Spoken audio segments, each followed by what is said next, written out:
Hello and welcome back for day 3 of our Health and Wealth Challenge. Kerry and I are so excited to be with you today and to continue along this journey over the next 7 days. So today what we're going to do is I am going to go through on developing an emergency fund and creating systematic savings in order to build up that fund. And then Kerry's going to go through logging and looking at your daily food intake, determining what you consume for calories each day and on average, and being able to look at those numbers to see what that means for you. And then, using that in order to come up with a strategy to get to the goal that you are trying to meet. So again, with the topics that I'm going through and with Kerry, it's all going to be building upon the prior days of what we had you go through. So Kerry's going to go through that a little bit more, and I'm going to turn it over to her. All right. Thanks so much, Katie. Thanks for having me. And again, it goes without saying, if you've been on, this is day 3, we're assuming you've been on day 1 and day 2. If for some reason you haven't, this is your first watch with us, thanks so much for watching. I'm Kerry McElroy, and you can connect with me on my website, aimforstronger.com. So on that website, it's a conglomerate of trainers. We have a panel of trainers who do virtual training. We do in-house training. We are all over the area. So from the South Coast, Massachusetts, up to Norton, Mansfield area. So, check us out, and you can take a look to talk to me there if you have any questions. Again, we're just giving you a smattering of some basic pieces to set the stage for financial health and physical health. But each one of these could be a half a day seminar, particularly what I'm going to talk about today. So day 1, we had you weighing yourself and doing your circumference measurements. Yesterday, day 2, I had you downloading a food tracking app. You can't go any further if you don't know what you're eating. People say to me all the time, just like they say to Katie, how do I know how much to save? Well, it depends on what you're going to spend. How do I know how many calories to eat? Well, it depends on how many calories you burn. So the topics are so intertwined. It's kind of neat. So I start today with, once you've downloaded your food tracker, let's start to take a look at some of the hard numbers. Now, within these food trackers, there are default settings. I'm saying you should probably check those default settings. If you need help with that, please reach out and talk to me. So if you downloaded MyFitnessPal or Lose It or the Weight Watchers app or any of the apps that go with the Fitbit heart rate devices, the watches, and you need help with that, let me know, reach out. But a basic way to look at what you need for the day is you need about 30% of your calories should be from proteins. About 60% of your calories for the day should be from carbs. And don't forget, carbs are fruits and vegetables. I'm not just talking bagels and cookies.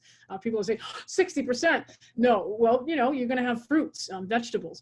10% of your diet should be fat. Your sugars should be no more than about 23 grams per day.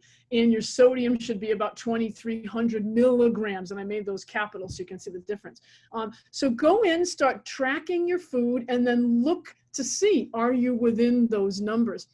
Let's do the math down below a little bit. The average, but see, I train a lot of women. I do train some men too, but more women than men. So the average calories per day diet for women is about 1,500. Some women are less, some women are more, depending on your dietary needs and the calories you burn.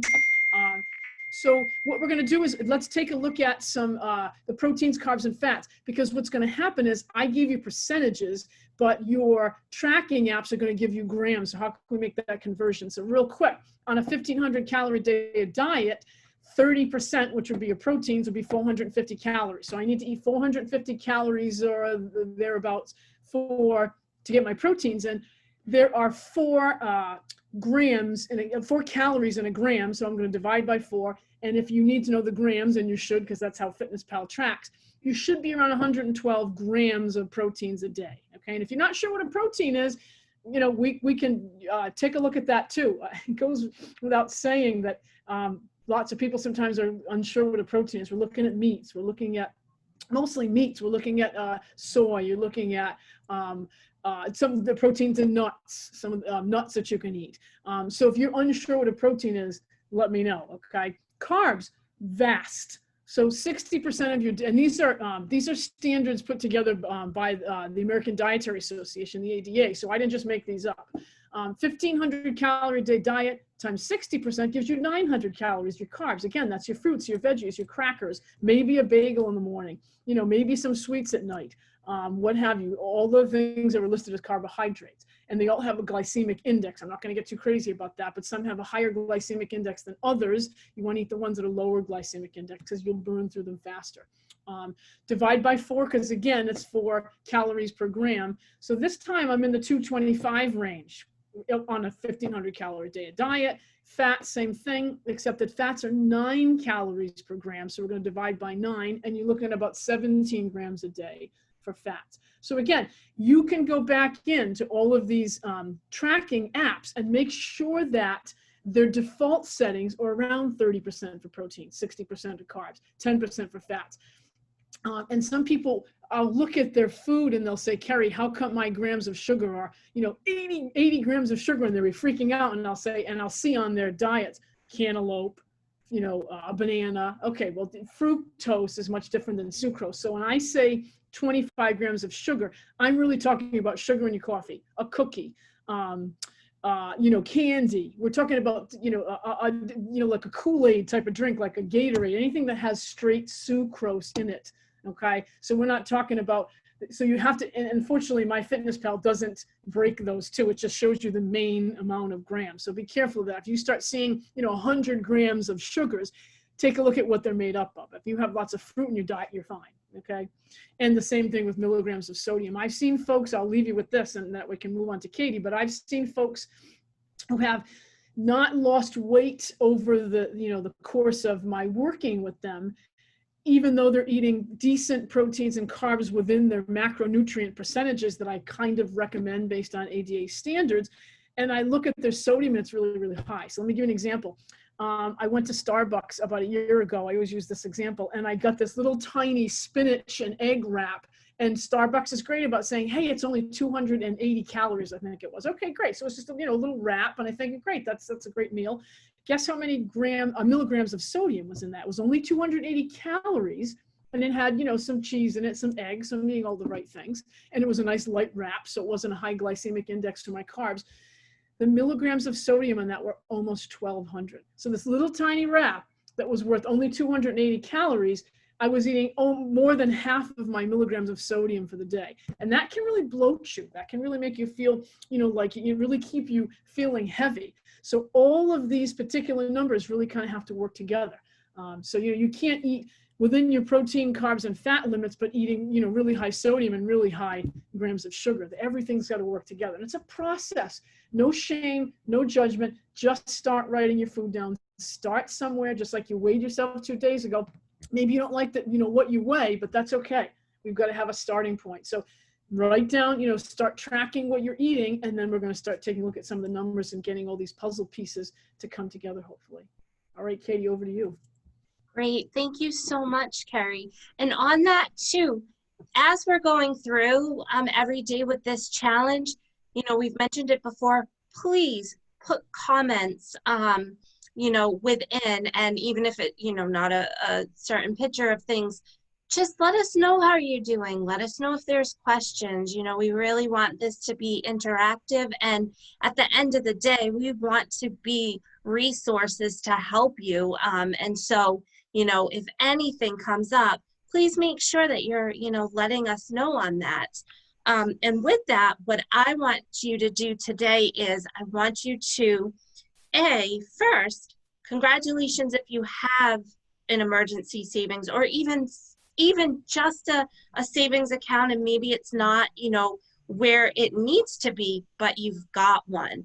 And if you don't, that's okay.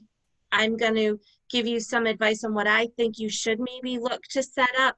And along with that, you know, having an adequate emergency savings and making sure that you've got your savings set up to go into it systematically, setting up out of sight, out of mind. Now with that, you know, we need to go back for the prior days. So the first day I had you assess your spending. I had you look at your income and your expenses. And then we started to look at a budget. Well, why did I do that? And then now let's look at creating that emergency fund. It's because first, I want you to strive to have at least a 3-month emergency savings based on those expenses. So you need to know on a monthly average, what are your, and not your, if expenses of looking at them on a discretionary need, I want that to be, what are those fixed expenses? So what are those expenses that fall in the budget on the top half, on the 50%? That is what we want to strive for the 3 months, because we want to make sure that your emergency savings can cover those expenses that are deemed essential, that they have to be paid in order to make sure, that you're not falling behind or falling into default where, you're 30% discretionary. If you don't have the money, then hey, you know what? That needs to be pushed aside. So from day one, we want to get a list of what those expenses are, and then from what you've added in on day 2 of what your essential expenses. From that, gradually, if people can then, okay, I've got my 3 months, let's work on, maybe getting that up to about 6 months. And when people get there, then what I like to say is we add in second level of cash savings, and that would be something we would discuss, further on into everything. But right now, let's focus on 3 months. Now, if you have a savings account set up, great. If you don't, what I like to have clients utilize for an emergency fund savings is one of these online savings or money market accounts. So whether Capital One 360, Ally has them, PNC has them. These accounts, you can establish them. They do not charge you a monthly fee. You can link them to your outside check-in account. And the main reason I really like them is you don't have a debit card for them. They are out of sight, out of mind. We want that to be money that you can't just all of a sudden immediately be like, all right, I'm going to get it, that to maybe it's covering something that you don't necessarily need. But it's not like it's so out of mind that if you do run across an emergency, which is why it's there, that you don't have access to it. And what I like individuals to do is to talk to, their HR department, get a new direct deposit form. Normally they will allow you to set up multiple deposits. So you'd want to have so much money that's going towards your regular checking, and then have a little bit go to this outside savings account, because then that way you don't need to even think about it. If the company that you work for does not have the ability to do that, then you can also, within your checking account and within this outside savings, you can actually set up reoccurring transfers so that you can have the money go over. Now, because it's going from a checking into a savings, you normally will not have to deal with the regulations that they can block it. From a savings going out, they only allow you to do too many before then all of a sudden they can block it.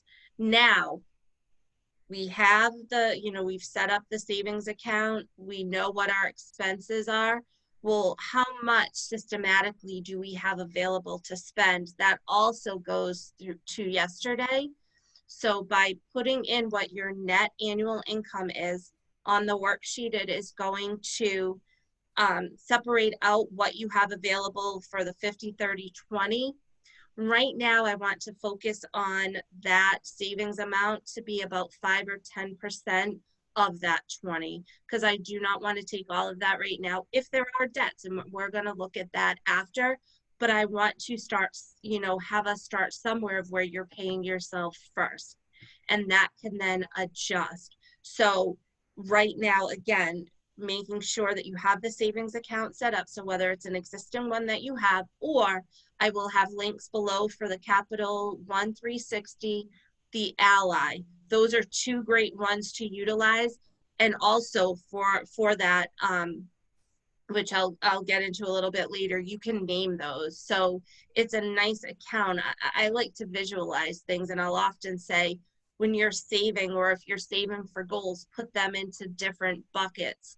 So with those accounts, you could have multiple of them, and they might be funding different things. So we want to start there, and then we want to come up with that dollar amount that will work based on what your overall net income is. And then also within the link, I am going to include just a mock 50, 30, 20 worksheet so that you'll have that as a guide to see, you know, kind of where you're at on that. So again, if there's any questions that come up or confusing at all, you can send a direct message to me. You can put it into the comment, or my email address, which we'll also add, is katie@macdonaldwealth.net. Kerry, anything else to add on that? Know your numbers, folks. Start Yeah. somewhere. Know your numbers. And I feel like, you know, over the last few days, the homework that we're giving you, even as of right now, should already start to feel a little bit empowering, because maybe you didn't know what any of these numbers are, and it can be very frightening whether you're looking at the scale or you're looking through your bank account. And the more that you become familiar with this, or the more that you're looking at things, the easier it's going to get over time. And that was also, I think, you know, we had mentioned this earlier, that was also part of this. The more that you get to know this information and the more that you feel confident, the more empowering it is to you. And when you can strip out that layer of anxiety, that will help you, you know, in getting closer to where, you know, where you want to go. And I'm just glad that we're able to be here to help you and be that support system. So please let us know if there's any questions so far that you have. And if not, we look forward to seeing you tomorrow for day 4.